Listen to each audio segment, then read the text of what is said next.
Cita-cita tak curhat, sulitnya jadi penyanyi dangdut, pernah alami gangguan mistis hingga suara hilang. Cita-cita tak ceritakan sulitnya jadi penyanyi dangdut tanah air, mengaku pernah alami gangguan mistis hingga suaranya hilang. Perjuangan seseorang untuk bisa sukses di industri musik tanah air memang tidak mudah. Ada banyak rintangan yang harus dihadapi demi meraih sebuah keberhasilan. Hal itulah yang juga pernah dialami Cita-cita tak. Nama Cita-cita tak sudah tak asing lagi di dunia industri musik dangdut tanah air. Namun, siapa sangka ia rupanya harus mengalami banyak cobaan pahit sebelum sukses sekarang ini.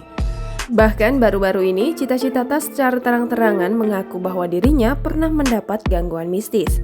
Wanita yang dikabarkan dekat dengan Indra Bruggman itu tak mau menyalahkan perbuatan yang dilakukan oknum tersebut padanya.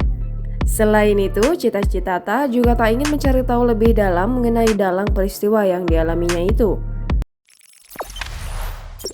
Jangan lupa subscribe, share, komen, dan like ya!